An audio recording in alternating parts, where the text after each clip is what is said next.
안녕하세요. 책 나를 읽다의 최연숙입니다.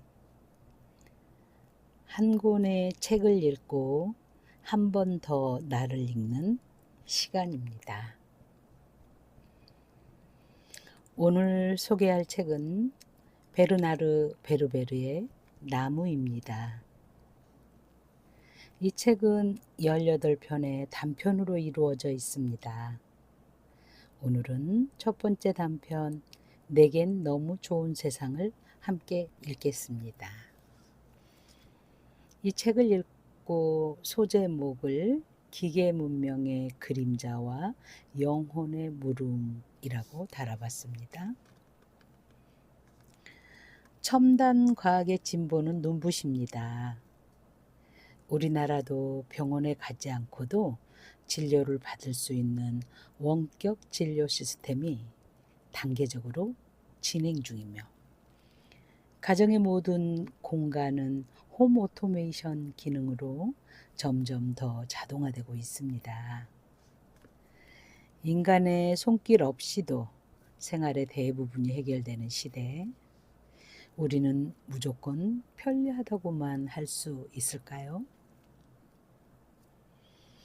인간이 해야 할 일을 기계가 대신할 때 그 편리함은 곧 인간의 역할이 축소되는 불안을 동반합니다.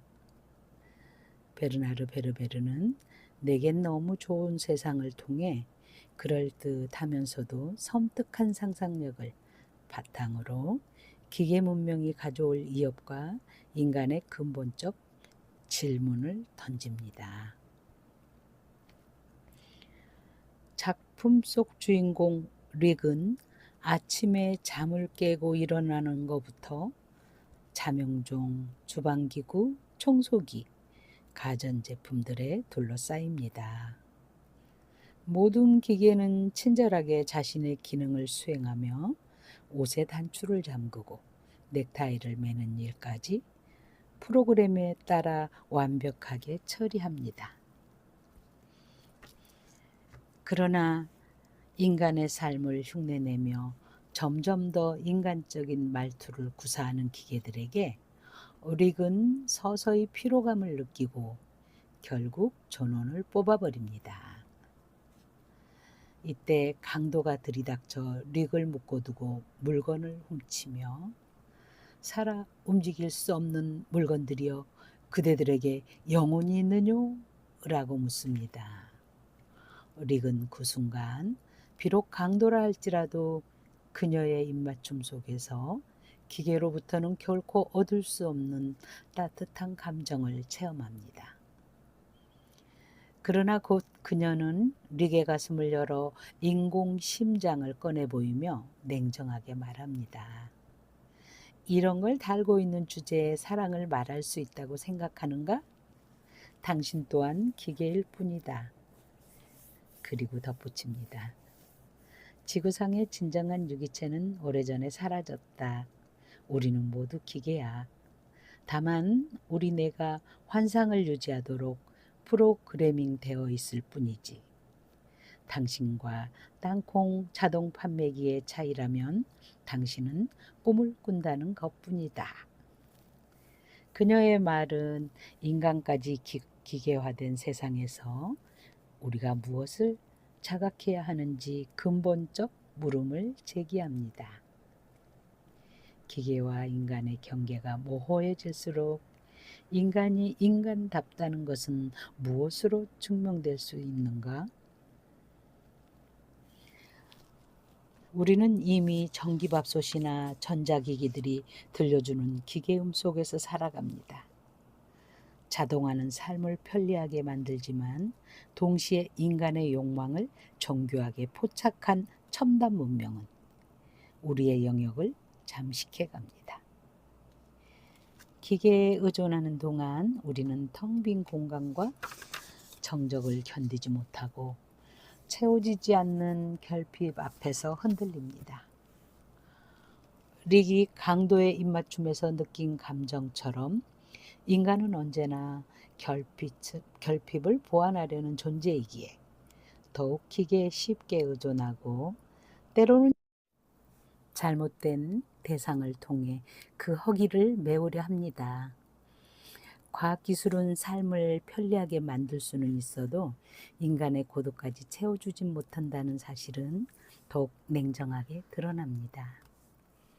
살아 움직이는 인간들이여, 그대들에게 영혼이 있는가?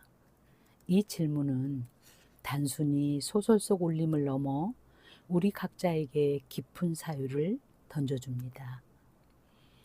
우리는 국가와 사회가 주입한 틀 속에서 반복된 가치관만을 재생산하며 살아가고 있지는 않은가? 돈이 있어야 행복하다는 체계화된 신화를 따라가며 보이지 않는 통제 속에서 마치 기계처럼 움직이고 있는 것은 아닌가? 영혼 없는 존재는 사회가 프로그래밍한 질서에 무비판적으로 순응하는 자들입니다.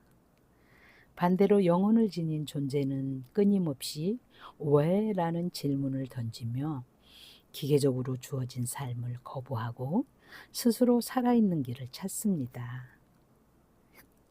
육체의 편안함을 쫓는 삶은 단순히 몸의 생존을 위한 것이지만 감정과 사고, 가치와 질문을 품은 삶은 영혼의 생존을 위한 길입니다. 베르베르는 이 작품을 통해 우리에게 묻습니다. 우리는 과연 영혼을 가진 존재로 살아가고 있는가? 아니면 단지 프로그래밍 된 대로 작동하는 정교한 기계에 불과한가? 오래전부터 나의 시에도 등장했던 첨단 문명의 폐해가 베르베르의 상상력을 통해 다시금 강렬한 충격으로 다가왔습니다. 영화 매트릭스가 보여주듯 문학과 예술은 종종 우리의 시대를 진단하고 다가올 시대를 예견합니다. 허무맹랑해 보이는 상상이 실제가 되는 현실 속에서 우리는 문학의 성견적 힘을 새삼 확인하게 됩니다. 너무 빠른 변화가 던지는 충격을 최소화하려면 무엇보다도 사람다운 삶의 기준을 잃지 않아야 합니다. 편리함을 쫓으면서도 종종 손편지나 오래된 전화벨 소리 같은 아날로그적 순간을 그리워하는 우리의 내면은 그 증거일 것입니다. 베르베르의 내겐 너무 좋은 세상은 독자로 하여금 본질적인 물음을 애면하지 못하게 합니다. 인간다움이란 무엇이며 영혼을 가진 존재로 산다는 것은 무엇인가? 이 복잡다원한 사회 속에서 우리는 스스로의 내면을 점검하고 어떤 삶이 참으로 인간다운 삶인지 다시 묻지 않을 수 없습니다. 이 작품은 편리한 미래를 그리는 이야기 같지만 사실은 기계 문명의 그림자 속에서 인간의 영혼을 묻는 작품입니다. 베르베르의 내겐 너무 좋은 세상을 읽으며 오래전에 쓴 시 한 편이 떠올랐습니다. 유비트진의 시대, 최연수. 오랜 세월 인간의 DNA를 읽어내는 암호를 해독하고 지구에 온 그는 대기층에 떠도는 시간을 주워 먹다 성이 차지 않으면 버튼 하나로 이 사람의 되뇌, 저 사람의 손에 속 사고를 쏙쏙 뽑아 먹기도 한다.